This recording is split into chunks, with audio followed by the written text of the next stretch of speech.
There's something we don't talk about enough: how the things that happen to us as children, especially the painful things, don't just live in our memories, they live in our bodies, and even deeper, they live in our brains. Today, I want to share with you how prolonged child abuse can actually rewire the brain, and what that really means for how we think, feel, and respond to life as adults.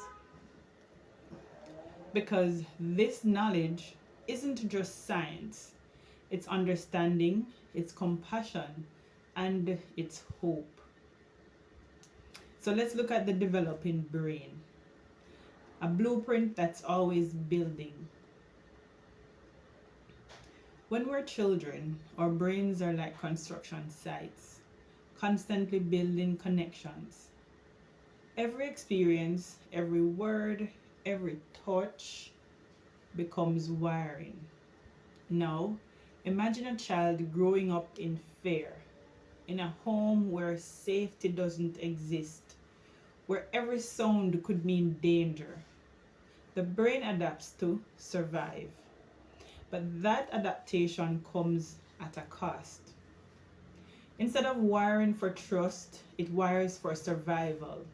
Instead of calm, it learns hypervigilance. Instead of curiosity, it learns fear. Now let's look at the amygdala, the brain's alarm system. The amygdala, that small almond-shaped part of the brain that detects threat, becomes overactive. It's always on guard, scanning for danger even when none exists. That's why so many survivors of prolonged abuse say, I can't relax, or I'm always waiting for something bad to happen. The brain literally learns to live in emergency mode. Also, the hippocampus and the memory. The hippocampus, the part of the brain that processes memory and learning, often shrinks in size after long term trauma. It struggles to distinguish past danger from present safety. And that's why triggers feel so real. It's not weakness, it's the brain doing exactly what it was trained to do: protect you. Then there's the prefrontal cortex, the thinking, regulating brain. Now, the prefrontal cortex, the area responsible for reasoning, decision making, and self control, can weaken under chronic stress. So when people ask, why didn't you just leave? Or why don't you react like that? The truth is, your ability to think clearly was literally impaired by constant fear. The abuse didn't just hurt your emotions, it disrupted your brain's executive center. Wiring, connectivity, and toxic stress. Prolonged abuse floods the developing brain with stress hormones like cortisol. And over time, those chemicals damage connections between regions. Research using brain scans shows that children who experienced ongoing abuse reduced white matter connectivity, meaning signals between brain areas don't travel efficiently. Smaller corpus callosum, the bridge between the left and right hemispheres,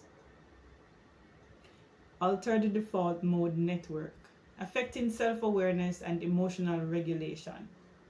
It's not just emotional damage, it's neural architecture that's been shaped by pain. And then we have the epigenetic impact, trauma in our cells. And it goes even deeper. Studies show that child abuse can change the way our genes express themselves, turning stress related genes on and off in ways that affect brain development. This is how trauma becomes biological. But it also means healing can become biological too.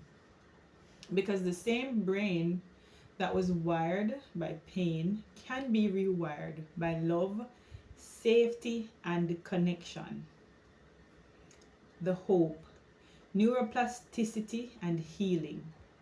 The human brain is plastic, it can change. That's the miracle. Every time you practice self awareness, therapy, meditation, or simply feel safe in someone's presence, you're building new wiring. You're teaching your brain this is safety, this is love, this is what peace feels like. And over time, those new pathways grow stronger than the old ones. Reclaiming your power. If you grew up in an abusive home, you are not broken. Your brain did what it had to do to keep you alive. And know that you are safe or learning to be safe. You have the power to rewire it for peace, trust, and self worth. This is not about what happened to you, it's about what you can do now for yourself. Thank you for being here, for learning, for listening, and for healing. If this message spoke to you, share it with someone who needs to know they're not alone. Because healing starts with understanding, and together we're rewriting the story of what trauma leaves behind.